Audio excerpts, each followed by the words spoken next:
Hi, everyone. Judge Andrew Napolitano here for Judging Freedom.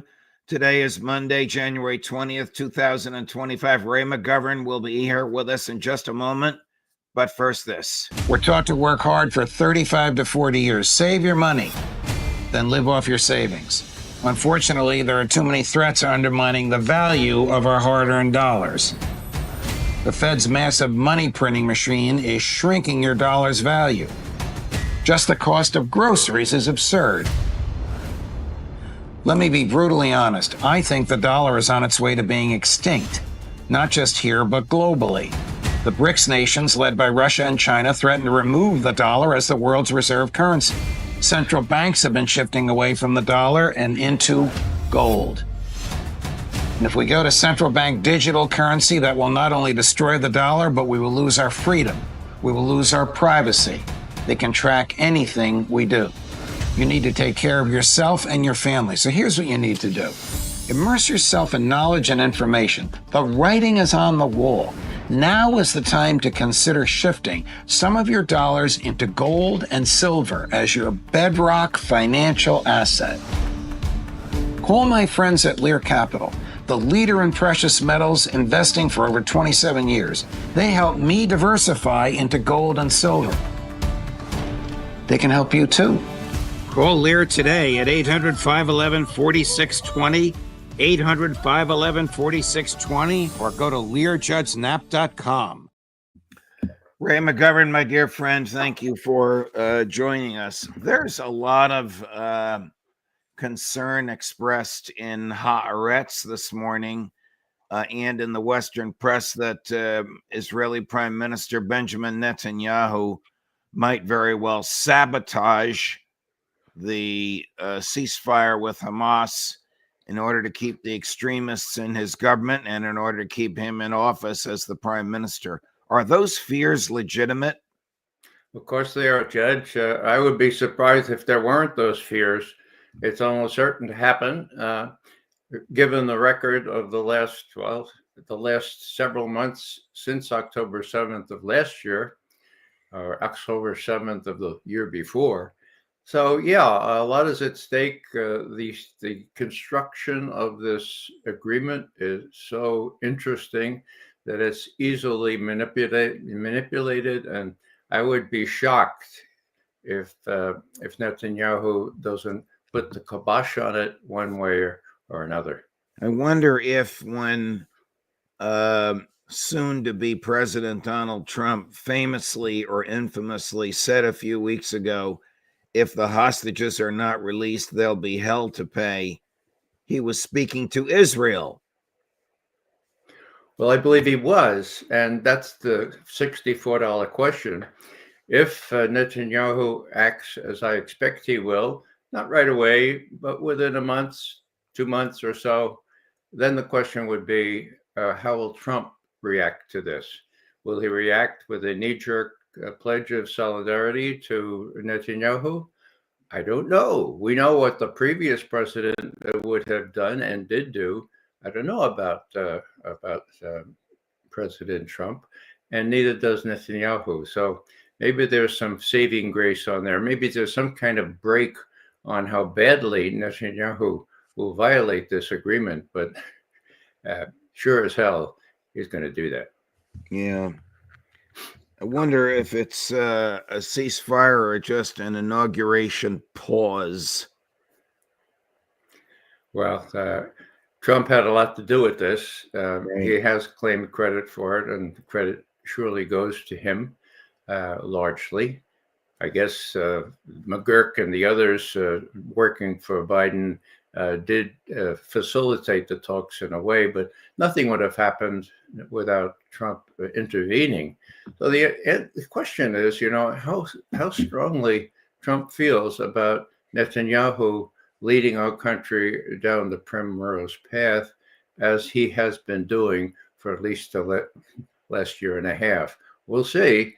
That's the thing that Netanyahu, first and foremost, has to contend with. So there's a degree of uncertainty, but knowing Netanyahu, he'll test the waters and see what happens. They always prefer, that is, the Israelis, to ask for forgiveness rather than permission before they do these things. I don't know how well that will work with Donald Trump. There's no question about his loyalty to Israel, but I don't think he has a level of personal loyalty to Netanyahu. This spat about whether or not the prime minister and his wife Sarah were invited to the inauguration, which is not a big deal here, has apparently humiliated him in the Israeli press, and it turns out that he was not invited. Even though he said he was going to go, then I think somebody said to him, "Hey, Bibi, you weren't invited. Don't show up. You won't get in." And of course, there was that X message that Trump's X machine there reposted for everyone to see, calling repeating the words of Jeff Sachs, saying that Netanyahu was an SOB. Right. I will refrain from commenting on that, but not only is it true, but the big deal, of course, is that Trump has not denied that his little fingers or those that were under his orders retweeted that, and that's a big deal. You know what Jeff said before he said SOB? Pardon me. A little cold. I actually feel better than I sound. What Jeff said before he said SOB was to catalog the Middle Eastern wars into which Netanyahu personally has dragged the American government. I believe that that's what animated Trump.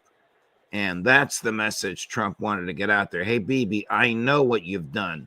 Don't think you're going to get away with this with me. Yeah, and Jeff was careful to include Iraq. And that's big because of all the reasons why the U.S. did this act of aggression, a war of aggression against Iraq.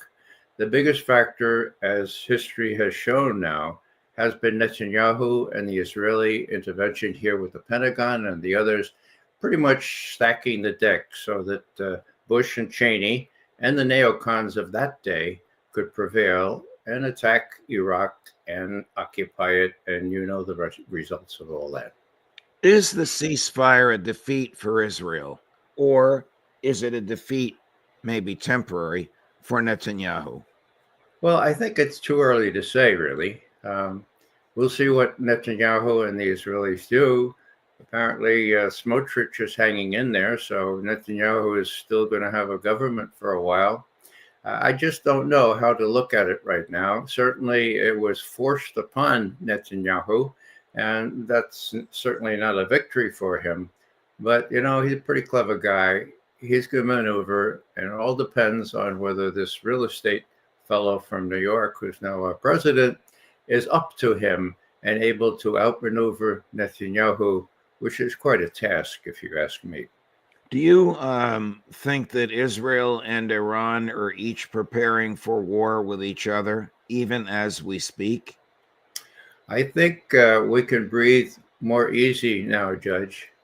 You'll recall last week, or maybe it was 10 days ago, when I repeated the national intelligence estimate of 2007, saying that Iran had stopped working on a nuclear weapon in 2003. And every estimate since then, yearly, had reiterated that judgment. Well, none other than Bill Burns repeated verbatim what I had said to you and others just a couple of days later. So the intelligence community is sticking firm on this one. It's quite a wonderment, okay? So what am I saying here? That plus this new treaty, Iran and Russia. Russia's not going to conclude a treaty with Iran unless it has a commitment for Iran not to develop nuclear weapons. Doesn't need to now. It's got hypersonic weapons. And I think that's also a factor in the way, in the reality that we can breathe easier now. Blinken and Sullivan are gone. Netanyahu has to be more careful. And the Russians are in the mix in a bigger way than they were before. Well, the fact that Iran does not have a nuclear weapon is not enough to deter Prime Minister Netanyahu from claiming they have a nuclear weapon and using that as an instrument to drag the U.S. into war. I mean, this is right out of George Orwell's playbook. You need that enemy out there. You need that foreign enemy in order to unite people behind you, whether it's real or fanciful. Agree Of course, or disagree? No, I agree completely, Judge. But he's been doing this for years. He did it Right. at the UN with these little diagrams and so forth. They're Right. just at the edge. And even Blinken, two weeks ago said, okay, yeah, they're enriching to the fairly well, but we still haven't seen them working on a nuclear weapon. But they could get one, Even Blinken. So we have Blinken and Bill Burns. Those are the new elements. I had wondered whether that judgment, that key judgment during Bush and Cheney that prevented them from going to war with Iran right before they left in 2008, the estimate was in November 2007. Even Bush in his memoir said that deprived me of the military option. For how could I authorize a strike on the nuclear facilities of a country where the intelligence community says that there is no nuclear weapons program? Bummer. He didn't say bummer, but he wrote that in his book. You have to read these things. His memoir says precisely that. That's a quote.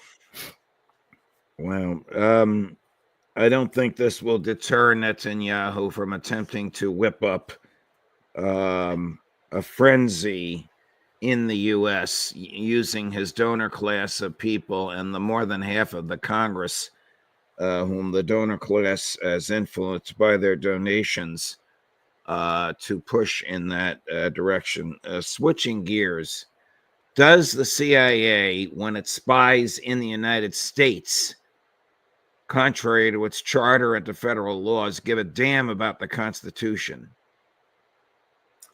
The question is who the director is and whether he feels that he has to follow the president's instructions. Now, the legislation provides that the director of national intelligence now, but the CIA director as well, shall perform such other functions and duties as the president shall from time to time direct. That's a direct quote. Right. Now, if the president says do this, as apparently Biden told Sullivan to tell the CIA, that's usually how it works. The national security advisor tells the head of the CIA, blow up that Nord Stream pipeline, then he salutes and he does it. He doesn't care whether it's legal or illegal. He doesn't care what he's protected by what he thinks is this provision in this law that's part of the legal basis now. So surveilling Americans, well, they're in these fusion centers now with the FBI. So there's no real break on what the CIA and the FBI can do together. You have the Homeland Security folks in the mix now. It's a real jungle. They don't pay much attention to the law. The Fourth Amendment is out the window, as you wrote very briefly, very recently, and a really good roundup. I'd add one thing to your wrap up, because I remember when we talk about Tulsi Gabbard changing her mind. Well, I remember in 2007 when Obama was running for president. Now, he was really, really strong in the spring of 2007. I'm going to hold those giant telecom companies that gave all those phone records to the government. I'm going to hold them accountable. In June of 2007, John Brennan joins Obama's advisory council, so to speak. All of a sudden, Obama says, I changed my mind. I think it's okay. I'm not going to hold those giant telecoms accountable for violating nilly-willy the Fourth Amendment.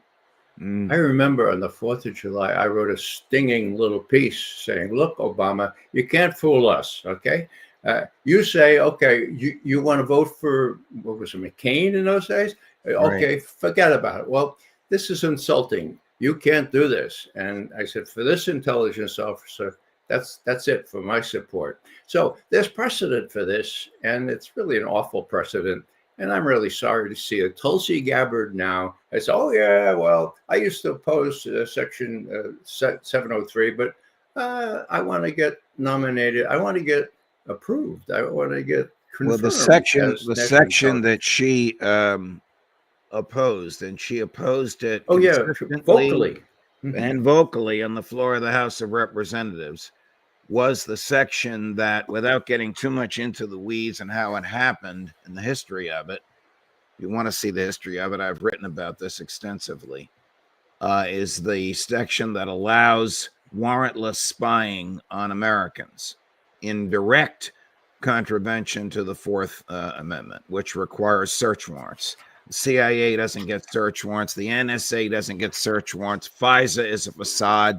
The only time anybody uses FISA is if they think that it's going to produce evidence of a crime, and they've got to be some sort of a justification for or a legal judicial basis to acquire the evidence. Well, we understand that. Judge, she opposed the use of 702. And then 2 weeks ago, when confronted with certain Republican senators threatening to hold up or vote against her nomination, changed her mind, and it infuriated me. Libertarians and those of us who believe that the Constitution means what it says were overjoyed, even though she's an ardent Zionist, when she was announced. Now, forget about it. She's just like everybody else. This is the section of the law that the FBI used to spy on Mr. Donald Trump in 2015 and 2016, and President Trump in his first term in office, and now she's in favor of it.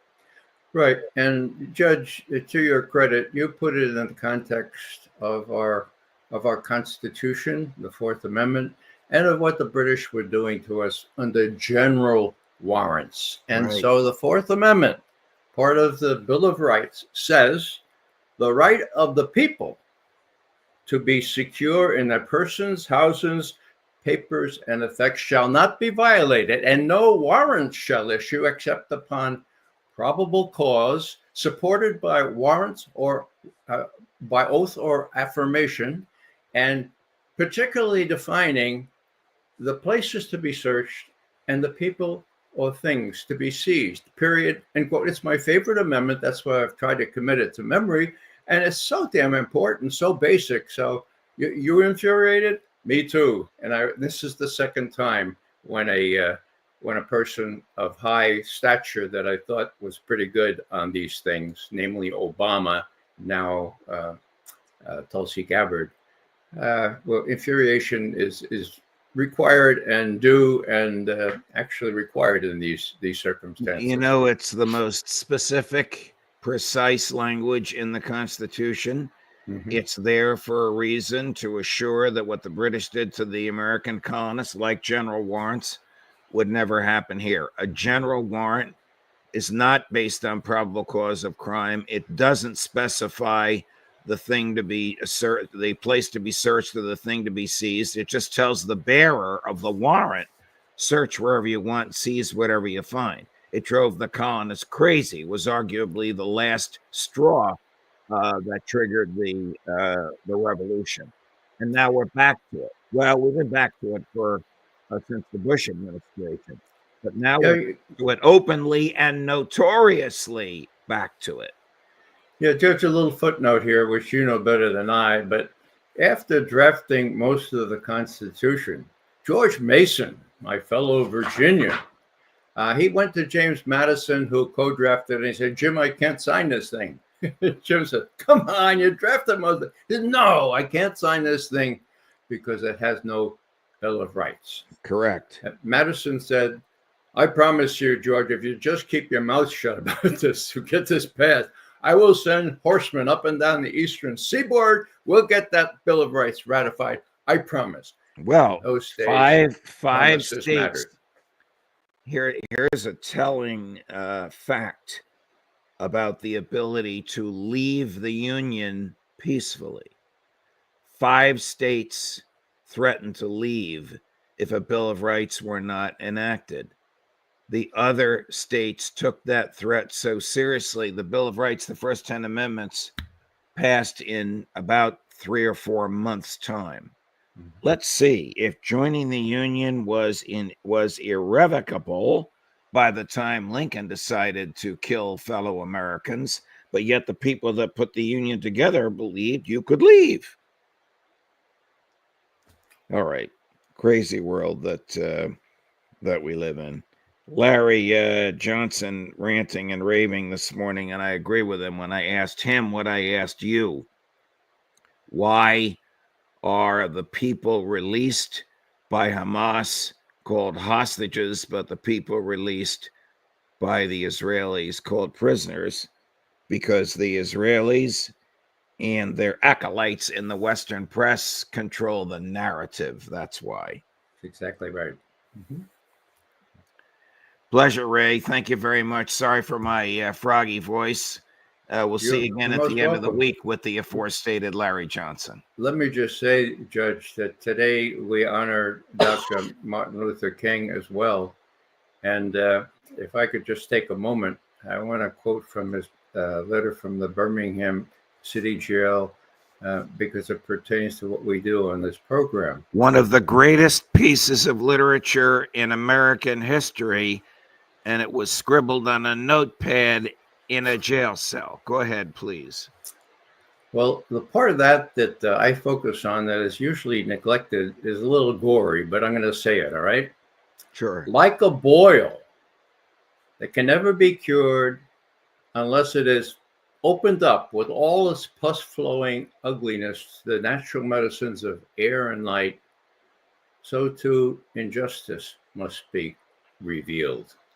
With all the friction its revelation causes to the light of human conscience and the air of national opinion before it can be cured. So this is just my way of saying, Judge, that I appreciate your providing the scalpel to let the pus flow, if you will, and let people know what's really going on in this country, what's threatening our civil rights as well as our positions abroad.